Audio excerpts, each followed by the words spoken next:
Good to go. I will let everyone in. Okay, let's do it. All right.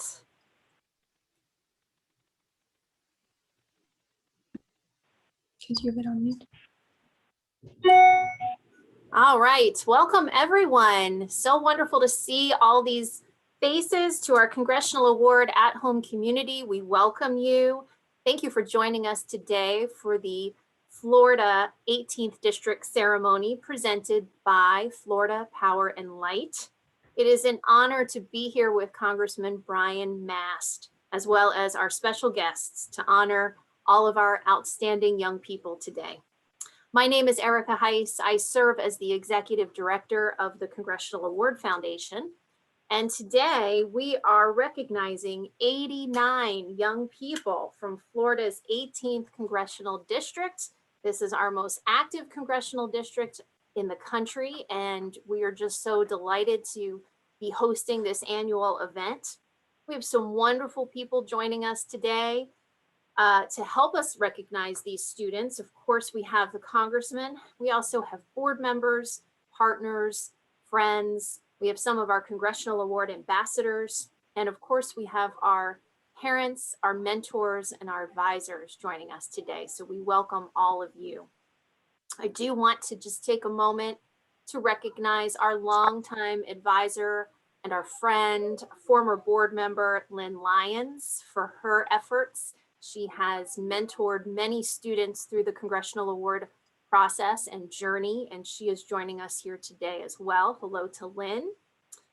I want to just break down the 3 different levels that we are recognizing today so that everyone understands the significance of the contributions that all of these young people actually provided to the community and to their own goal setting and achievements. So today we're honoring 27 bronze medalists. Each participant in earning the bronze has volunteered at least 100 hours of service to their community and 50 hours to their own personal development and 50 hours to physical fitness, as well as a one-night expedition. So we congratulate our bronze medalists. We have 31 silver medalists being honored today, who have contributed over 200 hours of voluntary public service and 100 hours each respectively to their own personal development and physical fitness. And they've executed a 2-night expedition. And then finally, there are 17 gold medalists from this district, which is huge. That is 400 hours minimum of voluntary public service and 200 hours each in the areas of personal development and physical fitness, and a 4-night expedition. So I say that because for everyone here in fully understanding what it is to earn a congressional award, it is significant. You all are being honored for these amazing contributions and achievements. So we do hope our bronze and silver medalists, of course, continue on to the gold, because we would love to see you again. And for all the gold medalists, we know that you'll continue on in a lifetime of service and commitment and civic engagement, or so we hope. A few housekeeping items before we fully begin here. I want to make sure that you familiarize yourself with the chat box. Feel free to let us know who you're bringing with you today. Say hello, where you're coming in from. We'd love to see that. And we will post some important information throughout today's program for you all to have and to look into. So please say hello.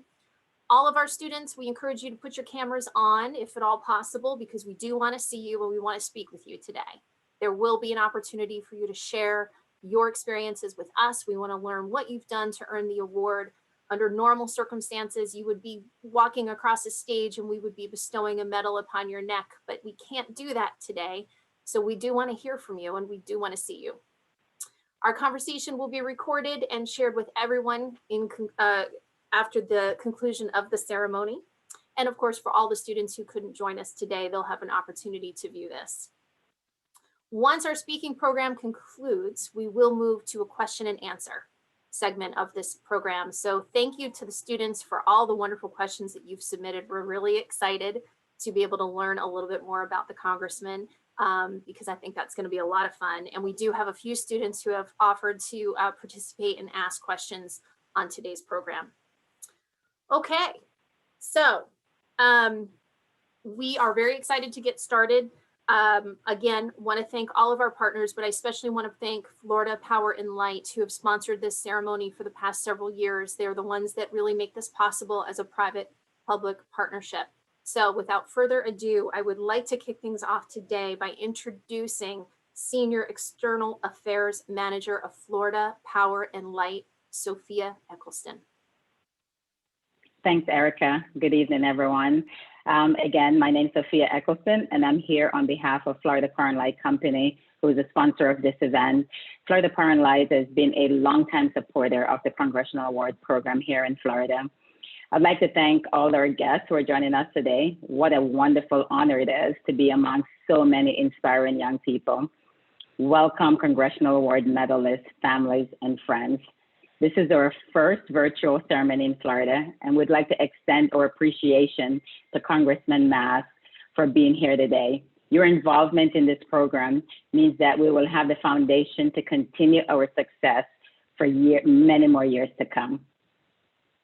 The Congressional Award Program helps recognize the positive contributions of America's youth, and today we celebrate those students who met those goals and found ways to give back to their communities.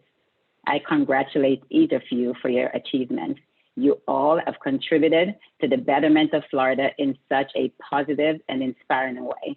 Thank you. Now, it's my pleasure to introduce the Congressman. I'm not going to read his entire bio. He's had such great accomplishments, but I feel like it's important to share a little bit of his story with you. Congressman Mast is in his third term representing the 18th Congressional District of Florida. Prior to his election to Congress, Brian followed in his father's footsteps by serving in the U.S. Army, Go Army, for more than 12 years, earning medals, including the Bronze Star Medal, the Army Commendation Medal for Valor, the Purple Heart Medal, and the Defense Meritorious Service Medal. While deployed in Afghanistan, he worked as a bomb disposal expert under the Elite Joint Special Operations Command. The last improvised explosive device that he found resulted in a catastrophic injury, which included the loss of both of his legs. While laying in bed recovering at Walter Reed Medical Center, Brian's father gave him advice that stuck with him to this day: to ensure the greatest service he gave to our country and the best example he set for his children was still ahead of him. Brian took his advice to heart and dedicated himself to finding new ways to serve our country and his community. And Brian lives in Palm City, Florida, with his wife, Brianna, and 4 children. Please help me welcome Congressman Brian Mast. So thank you for having me. It's different to do this virtually and not see everybody in the IC Theater, but I want to say thank you to all of our advisors, those that put in so much effort to make this a successful program, and to all of you for going out there and earning this award. That's what you did. You went out there and you earned it. And this is going to be the crux of my brief comments. And that's simply that achievement doesn't happen on accident. And achievement isn't easy. You go out there and reflect on this achievement and you being recognized. It didn't happen while you were sleeping. Most achievement doesn't, unless you're growing plants. And even growing plants doesn't happen on accident. It's something that happens with your active engagement, your day to day, week to week, month to month, year to year march on so many different places that you want to go to accomplish. That's how that occurs. It happens with that daily march that you put into going out there and reaching your dreams. As mentioned today, that we have 89 of you that are going out there and have shown that you're going to take this step towards the Congressional Award or the bronze medal or the silver medal or the gold medal. And think about that, as proud as we are of that, in terms of how many thousands of students fall under the purview of the area that I represent. That's how different you all are.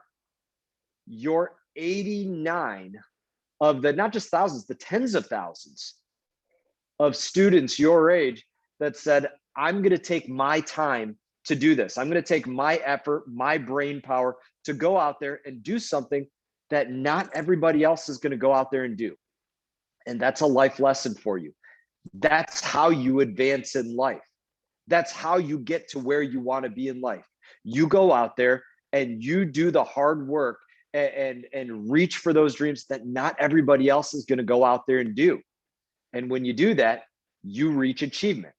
And that's what I wanted to talk to you all about today very briefly. I know that we're going to get the chance to answer some questions, but just to say, I'm proud of you for the achievement that you went out there and worked to get your hands on. And I'm proud of you because I know that it didn't happen on accident. It happened with that day-to-day march, that effort of going out there year after year and getting yourself to the point that you're at today. Good work to each and every one of you. And to those of you that are at the bronze or the silver, we'll look forward to seeing you continue that march on into that next level, so that we're talking to you when you're at that gold level. And in that, I'll pass it back to you, Erica. Congressman, thank you so much for those remarks. I think this is really special because I do think under normal circumstances, I've been to this ceremony many times. I love meeting all of our medalists, their families, but we don't get to have a conversation necessarily. We don't get to engage at this level. So I thought this was a great opportunity to ask our students to submit questions that they want to know about you, Congressman Mast, that I think really makes this special. This is a good opportunity. You are a leader in Congress.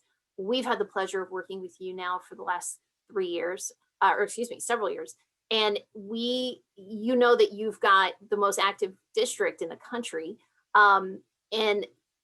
And I think many other members are really impressed by that, and they like to learn from you of how this works and how they do it, and how do you get so many wonderful students engaged and involved. And we just absolutely love seeing all of these students. So I don't know that everybody fully understands 89 coming from one district, from one part of the country, is truly significant.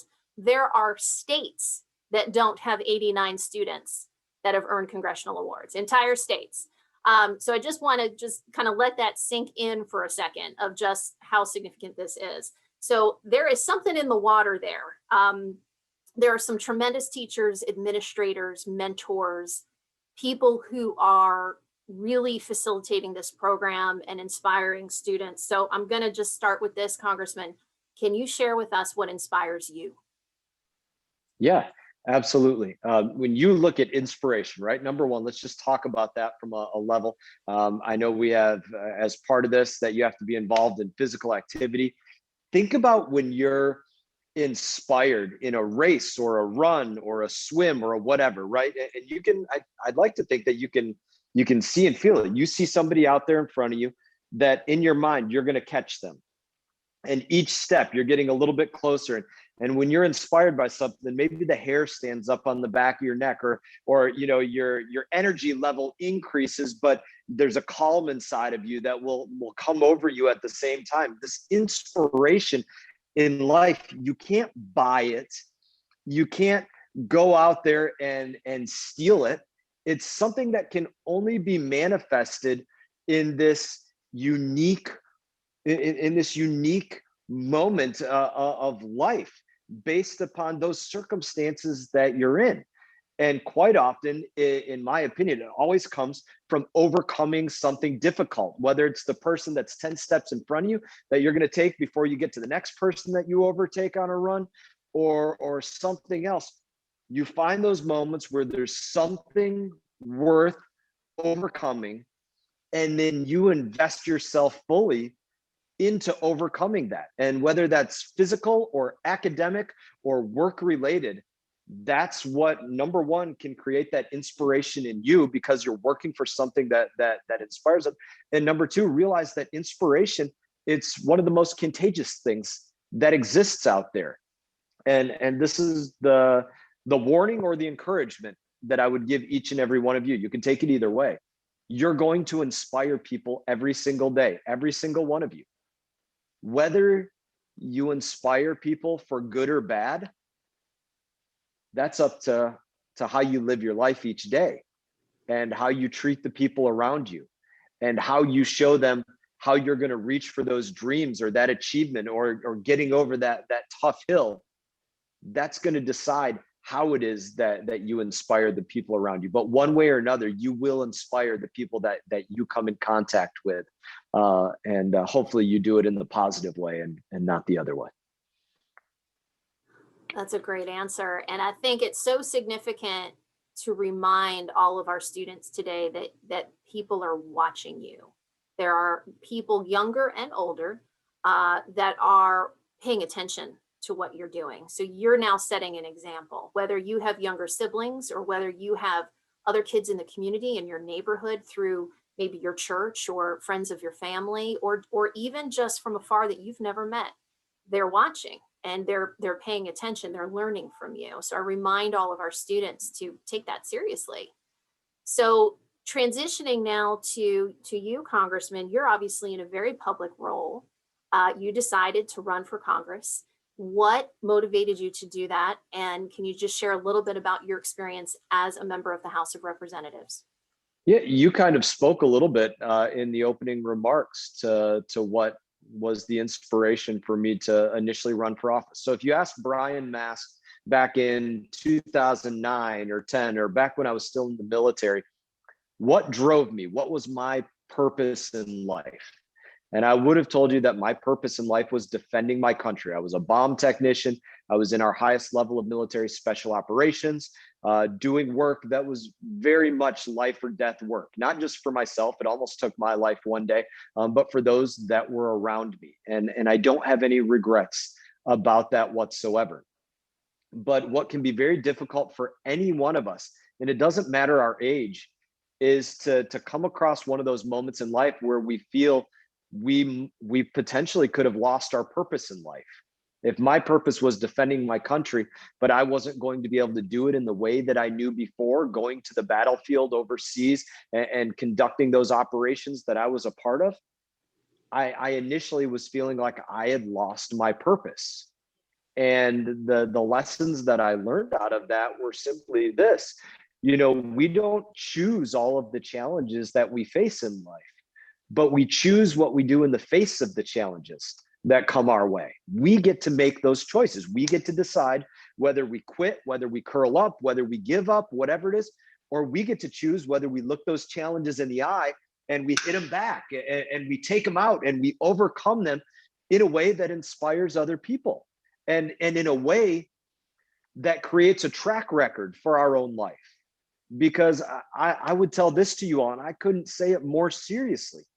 Overcoming challenge is like going to the gym or like going for a run. You go through tough things, but in the end, after you do those tough things, you're that much more capable of like being in the gym. You're that much more capable of lifting more weight or running further or running faster. You're that much more capable of overcoming greater challenge. You know about yourself that you've gone through something tough and you got through it, and it's not going to beat you down, and bring on the next challenge, because that's not going to beat you down either. It's like character weight building to overcome challenge. And anyways, that's how I got into it, was saying, how can I make sure that the best defense that I give my country, because that was my job, was defending my country. How can I make sure the best defense I give my country is not something that's behind me in my past, but it's something that's hopefully in front of me every single day.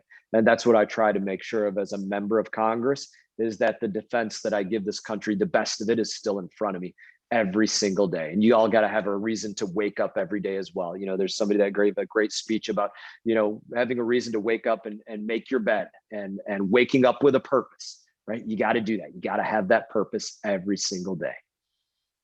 Start your day by making your bed, which is a great book, by the way. I don't know if anyone, yes, everybody start your day by making your bed. Every parent here is very thankful that we just brought this up. And while you're at it, clean your whole room, participate in the household chores, right? At least shove it in your closet. Or under the bed, whatever works, guys. Just do what you need to do. We are a part of a community that is bigger than ourselves. I don't think there is any community larger than the one you've just spoken about in serving in the United States military. There are students here that are interested in that path and have written in asking for any words of wisdom, whether students are considering a military academy appointment or perhaps some other route into serving. Any words for them?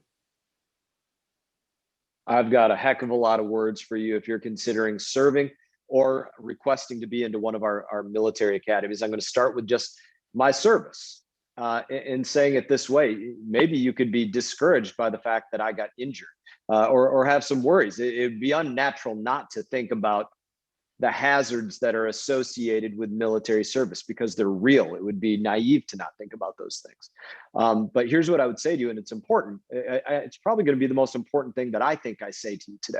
And that's why I don't have any regrets in life, even though have 2 robotic legs and I'm missing my left index finger and some meat on my forearm.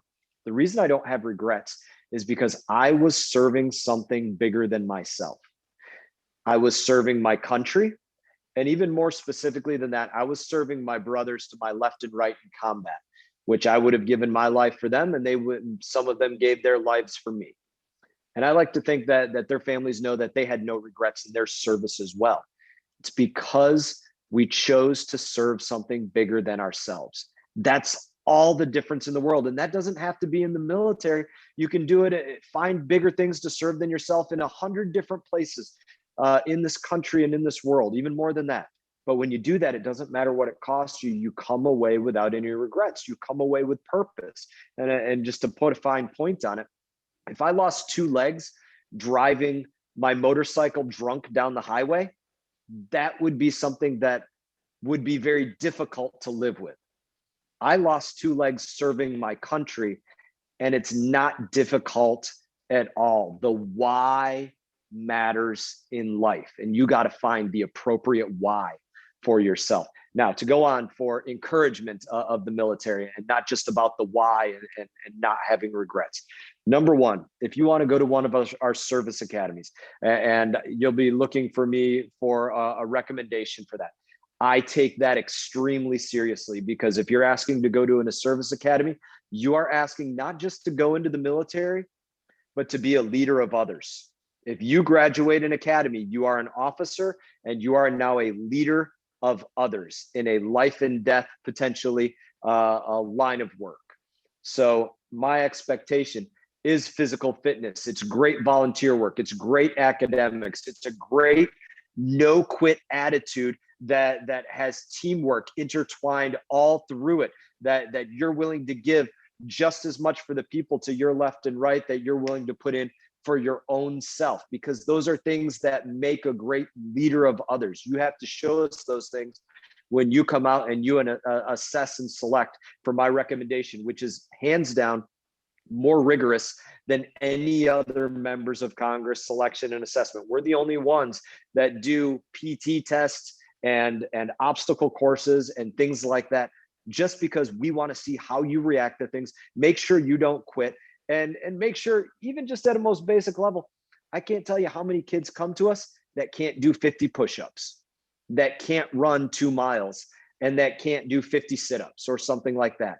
You're asking to go into a physical world, and if you can't do those basic things, then the academic part of it becomes that much more difficult and creates that much more hurdle for you to be successful. If you're thinking of going into the military in any other capacity aside from one of our service academies, I could not encourage you enough. Number 1, the purpose in your life, the different kind of person that it will make you, the pride that you will have. Army, Navy, Marines, Air Force, Coast Guard, Space Force. If that's the opportunity that you want, you will be proud of everything that you have done. Your family will be proud of everything that you have done. And even when you come home from that first level of training, basic training, the most basic thing that you do, you will notice the difference between you and every person that didn't go out there and do that. Last encouragement that I would make to you all on this front is this: make good financial decisions in your life. And whether you want to go to one of our service academies, which is one of the most top-notch schools in our country, that instead of handing you a bill afterwards for student loans or something else, you instead, if you graduated West Point today, you would probably get a bonus for somewhere around $30,000, $40,000 and a guaranteed job for 4 years after that, and being a part of an incredible brotherhood, sisterhood in arms. And same thing for the other academies. If you went at one of the other routes, you're going to get bonuses right off the bat. You're going to get assistance with home loans in ways that nobody else in this world gets. You're going to get other educational benefits. If you make a career out of it, your health insurance is paid for the duration of your life at the time that you end that service after retirement, and so much more. It's such a great financial decision. Last point that I'll make on this is simply to reflect on Brian Mast a little bit. When I left high school, I was a terrible high school student. Not that I wasn't capable of doing the work. I just had my focus on other things, like who was going to be my date on that weekend coming up, or where was going to be the next party, or where were we going to go and throw a football or a baseball somewhere. My focus was not on my academics. But I came out of the military and I ended up graduating from Harvard with honors. Somebody that probably wouldn't have graduated from middle school with honors, even if I went back and did it at that time. And the difference in my life was what the military did for me in between, and the way that I earned those educational benefits, those education benefits. So I think you all get the point. I couldn't encourage you all enough on the various routes of the military, the various branches. They're all equally amazing. And I give this promise to any one of you. I don't know how you all get in contact with me, through Erica or somebody else here, one of your advisors.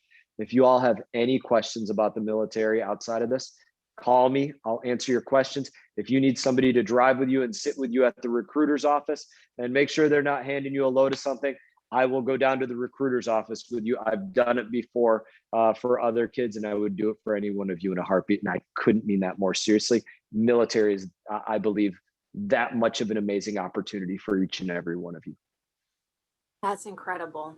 What a wonderful personal testament, but also just, you know, we should share that message, of course, with all of our students in your district, but also outside of your district. Because it is such a wonderful opportunity. And I think that very thoroughly answered the question, but what a tremendous opportunity, and what a cool personal connection to be able to call on you to help with that constituent service. That's amazing. I'm going to turn it over to one of our students. So Sebastian Macaulay, I think is on here, and I'm going to ask Sebastian to go ahead and come into focus here. Yeah. Sebastian? Yeah. You guys hear an echo? I have my TV on.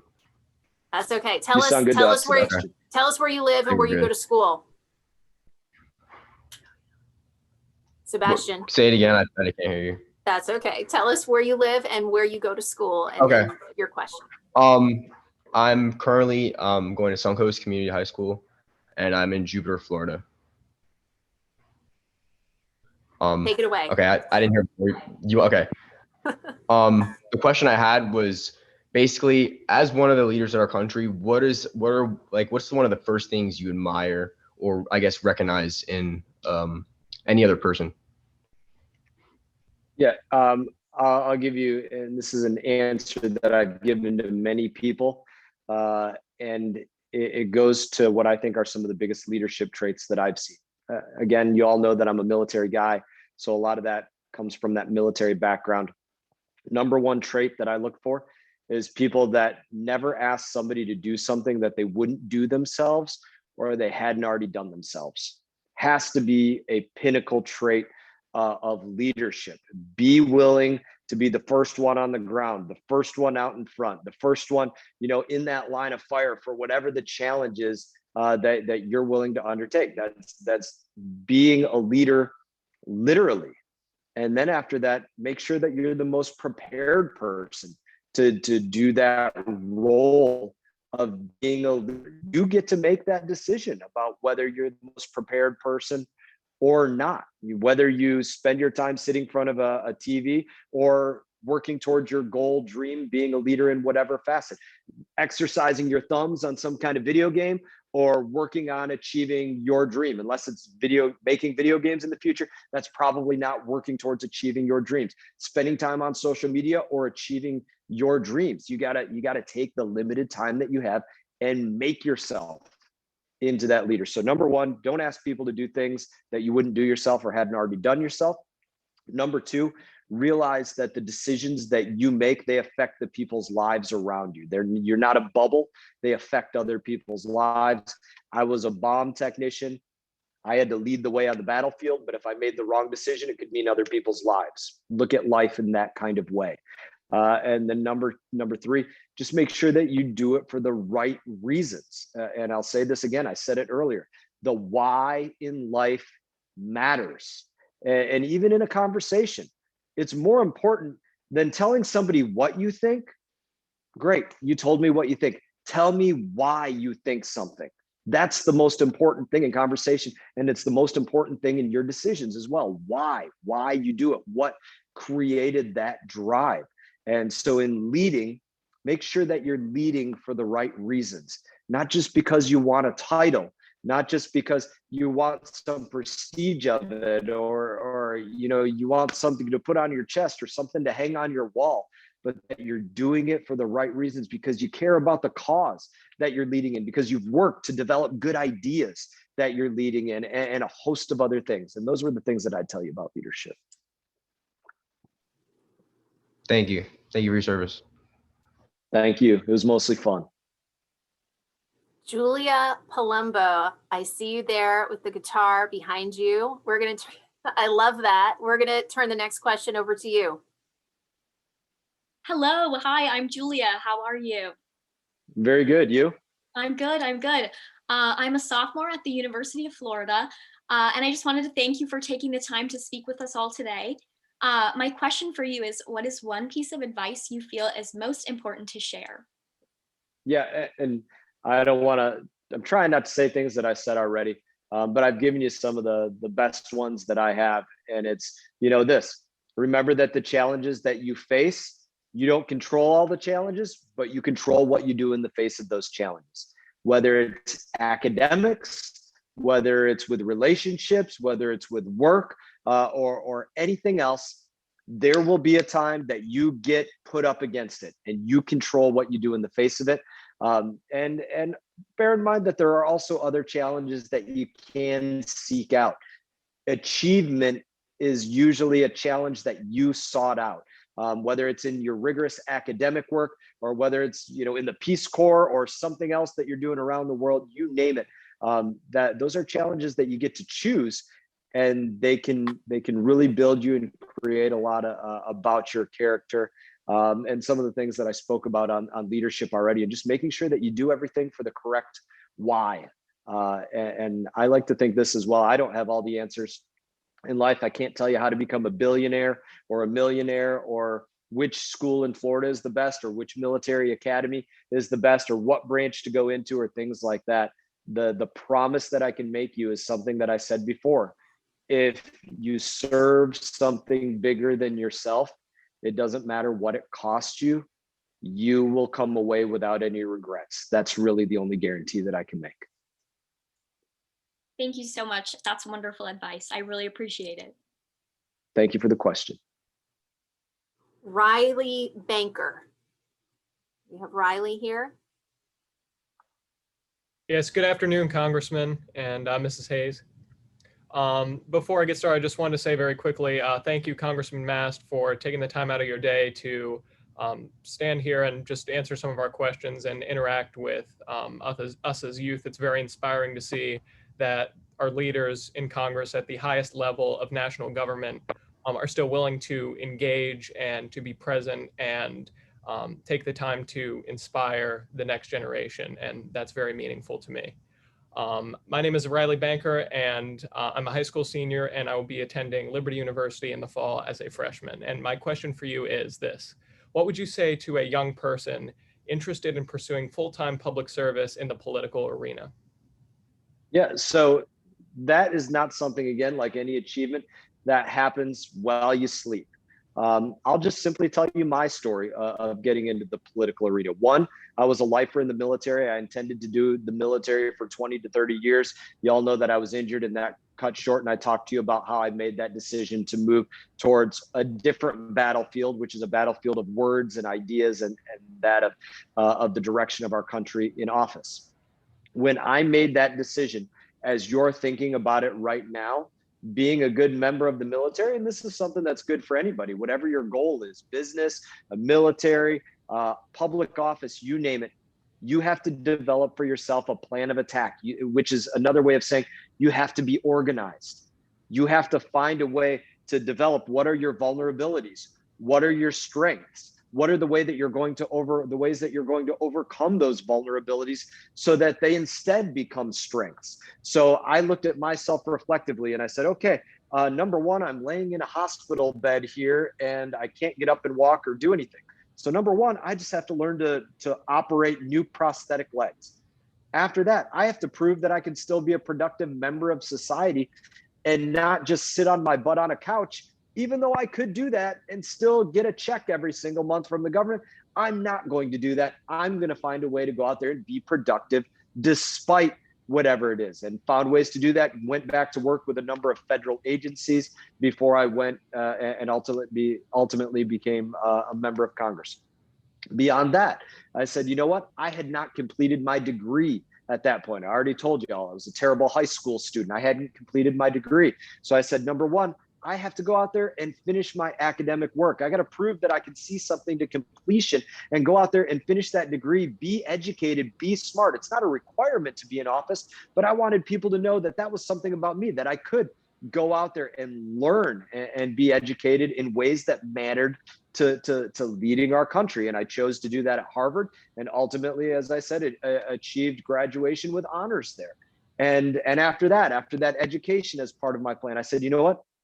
People in the community, you could have the greatest message in the world, but if nobody hears it, then nobody hears it, and you didn't get your message out there. So I got to find a way to go out there and be connected with the community. So I had, as I talked about before, a day-to-day march. I actually had a week-to-week march where every single week, and I did this for a couple of years, I would go out into the community someplace new. And maybe I went to a walk for autism, or Alzheimer's, or a host of different things. Maybe I went to an AMVETS or a VFW and just had a beer with some of the veterans sitting there to just talk about life. Most of you can't go have a beer yet, so don't take that as an advice yet at this point. Maybe I went to a political meeting because those were some of the people that I wanted to talk to. Maybe I went to a 5K for something, but every week I would go to something new just to meet and see people prior to me ever asking them for their vote, just to meet them and get to know them and hear their issues. And those were all parts of my specific plan of attack that I developed to accomplish that goal that I felt was worthy of achieving for the right reasons, which was to continue to defend my country in hopefully the ways that I did it on the battlefield. And that was my plan of attack. And I executed it. And the community said, we will let you go out there and represent. So that'd be my advice to you. Have a good plan of attack. Thank you very much. And again, I appreciate your time. You're welcome. Great questions, guys. We're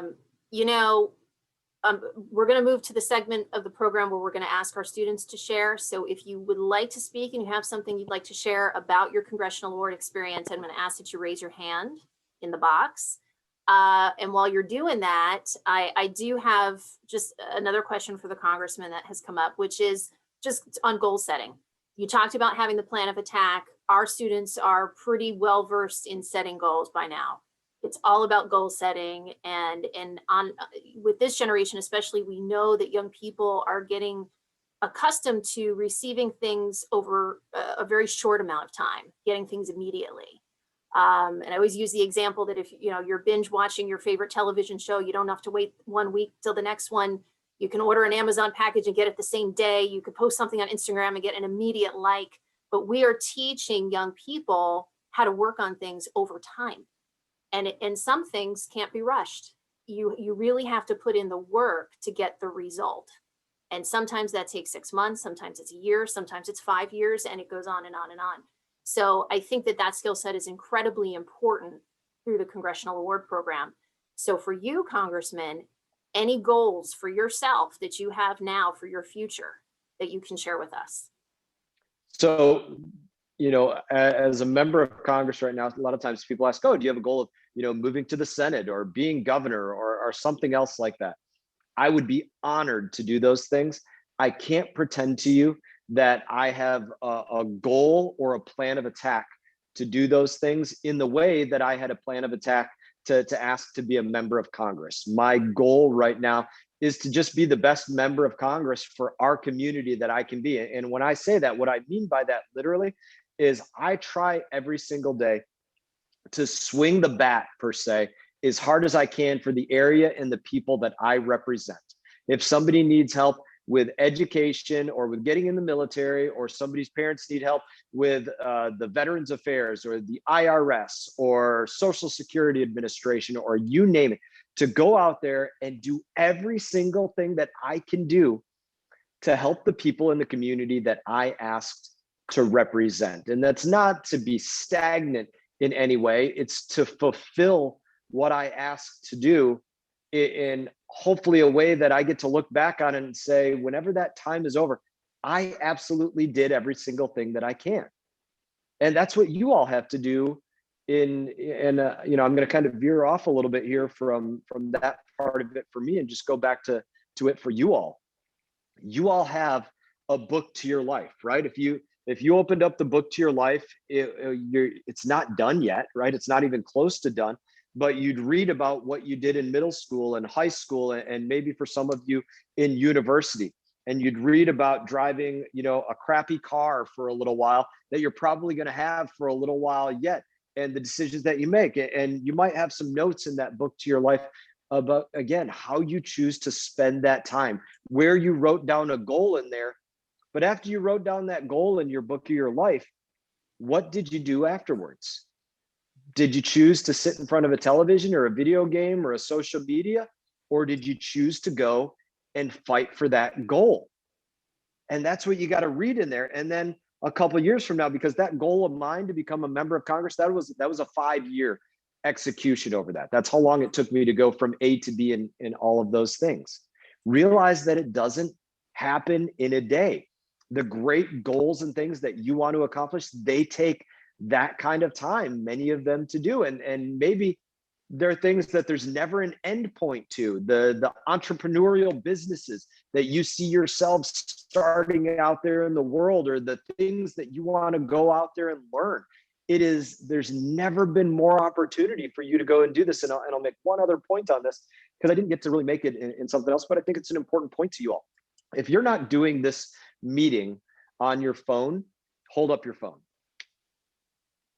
Just hold it up in front. If you're doing it right, y'all have phones, hold it up there. So what you're holding in your hand, or what you have sitting in front of you somewhere right now, I challenge you, prove me wrong.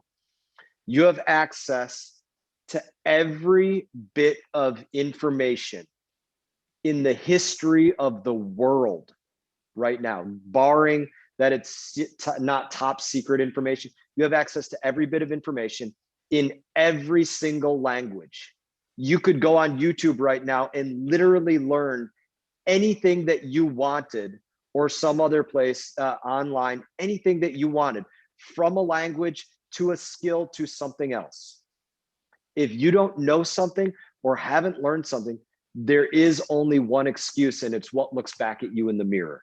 And so go out there, recognize that vulnerability, and make yourselves what you want to be.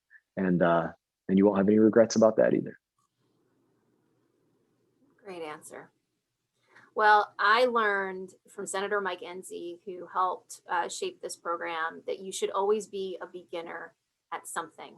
The more goals you can shape for yourself over the entirety of your life, the longer you'll live, the longer you'll stay challenged and motivated and inspired and passionate. And he has a book that he carries around with just goals that he keeps adding for himself, and to always be a beginner at something our whole life. So I hope that all of our students continue to do that. And you, Congressman, inspire us, and myself included, to do that for ourselves. And when meeting with people, communication is so important. We're teaching our young people now how to communicate, ask questions, be brave, be courageous, think about what they're going to say. But the value of speaking to someone who is authentic and genuine is like nothing else.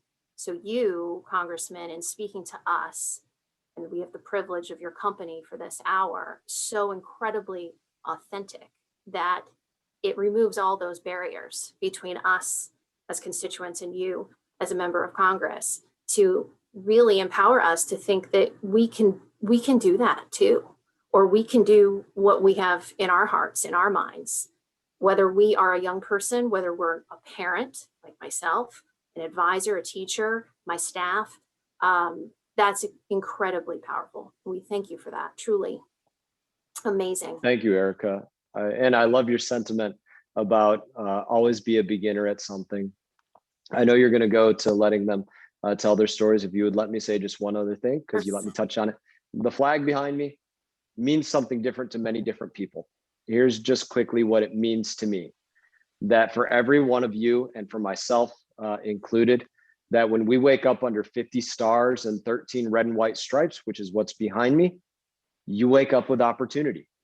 I think that's my job as a representative, to make sure that you wake up with the opportunity to decide that today is better than yesterday, this week is better than last week, this month is better than last month, or this year is better than last year. Or you don't, but that you get to wake up and decide for that when you wake up under that flag. So go out there and make it a better day, week, month, and year. Thank you for that. We truly do. I want to hear from our students what favorite part about your Congressional Award experience. That's what I want to hear. I will call on people if you don't volunteer, because that's how I roll. I'm a parent of a middle schooler and a Girl Scout leader. I could do this all day. So is there anyone who would like to go first? Riley. I saw your hand. Yes. Can everyone hear me? Yes. Yeah, so for me, specifically through my service through the Congressional Award, it developed a lot of characteristics, and specifically one that was important to me, and one that even Congressman Mast touched on throughout his remarks, was that of leadership.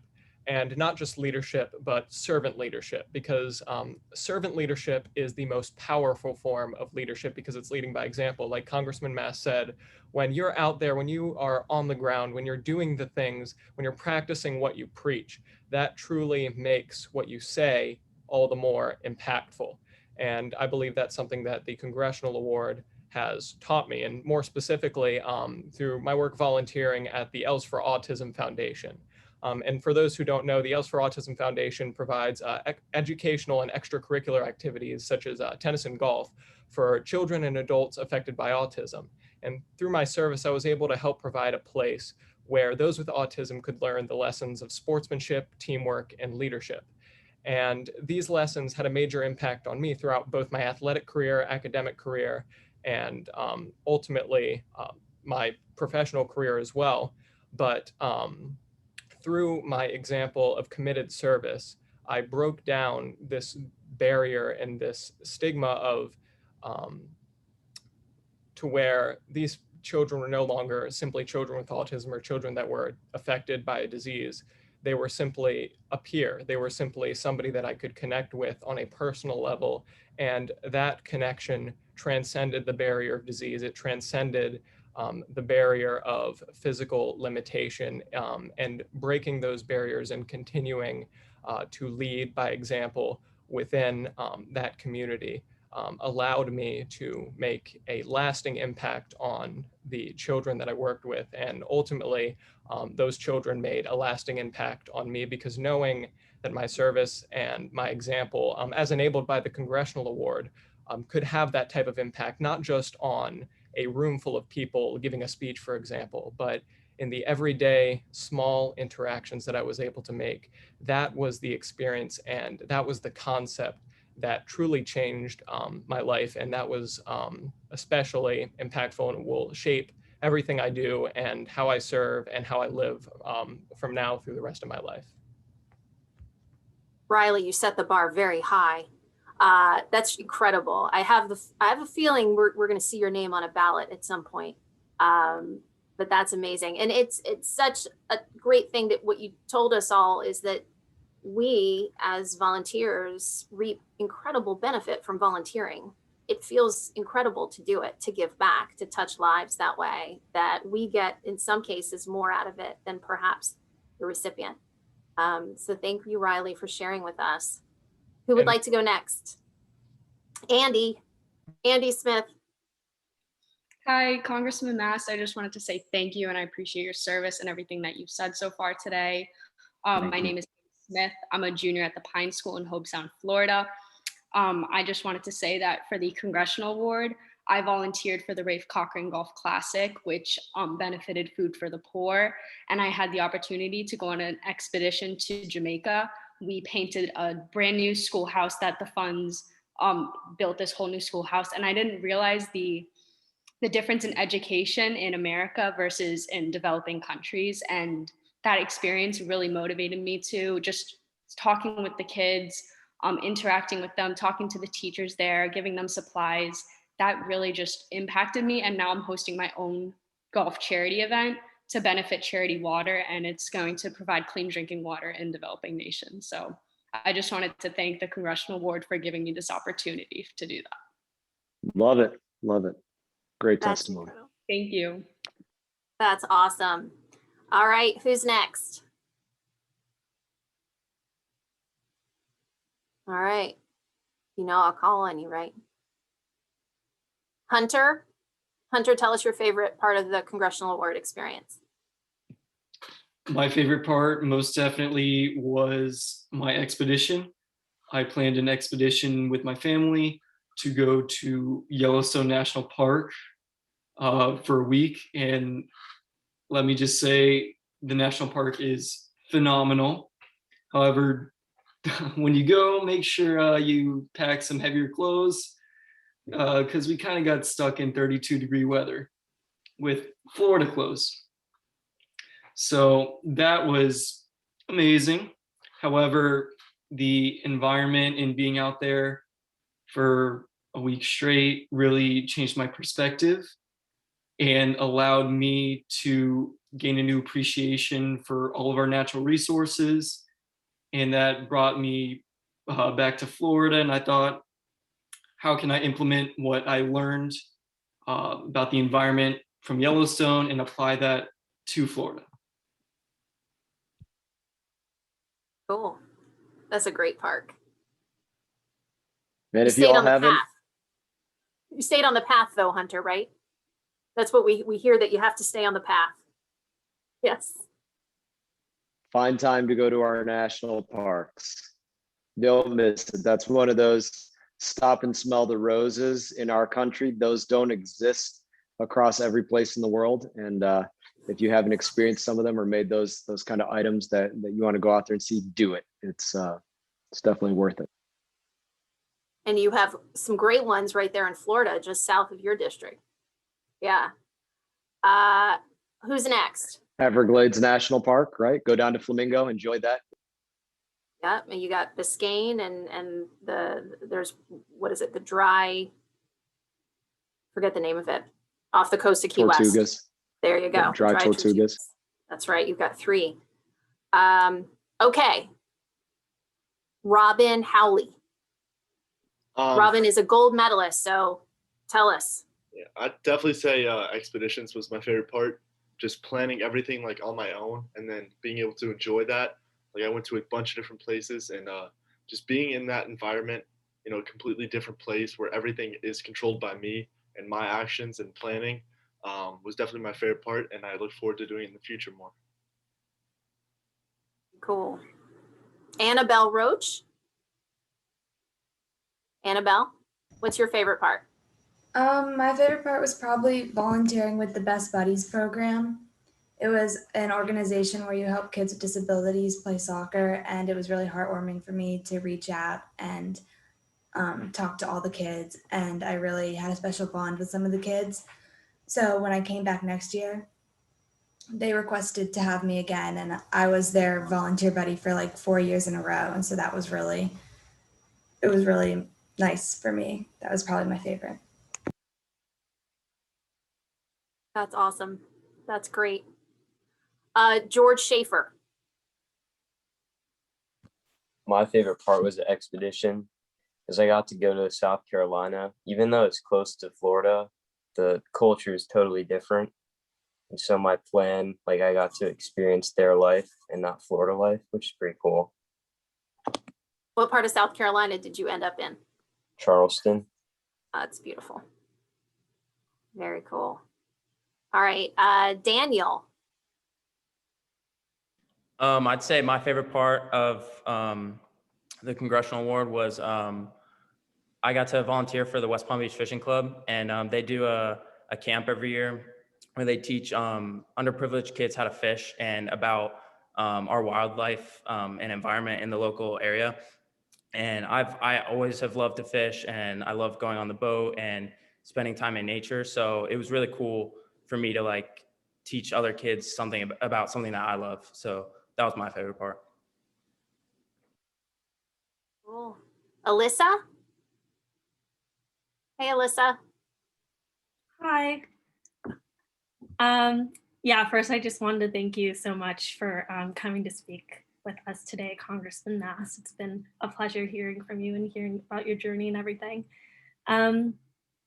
My favorite part of earning my Congressional Award has been probably discovering my passion for helping the youth. Earning this award for me has been somewhat of a very natural or fluid experience, just because a lot of my goals were centered around dance and the fine arts. Dancing is a very big passion of mine. I've enjoyed every bit of it, from pre-ballet through dancing in national competitions. And just the process of making that hobby bigger than myself and being able to teach those around me, mentoring the itty bitty babies in their own dance journeys from pre-ballet through dancing in their own first ballet productions has been a really tremendous experience for me. So. Love it, Alyssa. Great. Julia Lovell. Hi, thank you so much for coming to speak with us today. I am in 10th grade and I go to Jupiter High School. My favorite part about the Congressional Award was probably volunteering for Cross Ministries. We got to package food bags for homeless and people less fortunate. During this time of the pandemic, there were many people that were out of jobs and on food stamps and other things. Sorry, we have a new puppy. Anyways, I worked with many different people, and they all had goodness in their hearts, and you could just tell that everybody was so excited to help others. And it was just a great experience and all. And I really appreciate the Congressional Award for all that it has taught me. Thank you. You guys, thank you so much for sharing. We really appreciate that. I know that takes some courage, and it's not always the easiest thing. It isn't for adults either. But it's really wonderful to hear what the impact is for you, because this is such a personal journey. And Congress sets the stage, they provide the foundation, but then you get to do whatever you want with it. So I love to hear the diversity of what everyone has done. I'm so excited for you all. I think it's incredible work, what you're doing in contributing to the community. And I want to be very respectful of the Congressman's time and of your time. We have 1 minute left. So as I just want to thank everyone for their participation, I just need to say, thank you to all the parents. I see a lot of parents here. I see advisors who have worked to help all these young people through their journey. I know sometimes you are the one pestering them to finish their paperwork and driving them to the next activity. And it takes a lot of work and it takes a lot of energy. And I just want to say kudos to you all for everything that you're doing in raising these young people. It is the village. We know it takes a village. For all of us. So you all are incredibly fortunate and lucky and blessed. And so I just want to recognize all of you as well. Congressman, any last words, and we'll let you get back to work. I know it's a day today. No, listen, again, proud of all of you. And I'd say simply what I said before. There's 89 of you that chose to go out there and do something that tens of thousands of your peers didn't. Keep living life that way, and you will always set yourself apart. Excellent. And please continue your journey. Thank you to Lynn Lyons. We need to give Lynn a big shout out because she is the advisor of the year there. She is incredible. I've been fortunate to work with Lynn for 20 years. I think the world of her, and Congressman Lynn is in your district providing the guidance as a volunteer to all of these students and parents. So thank you, Lynn. Lynn is shy, so I'm not going to put her on the spot, but I am going to thank her profusely. So thank you all so much. Enjoy your day, and we hope to see you next time in person. Thank you, everybody. Take good care. Thank you.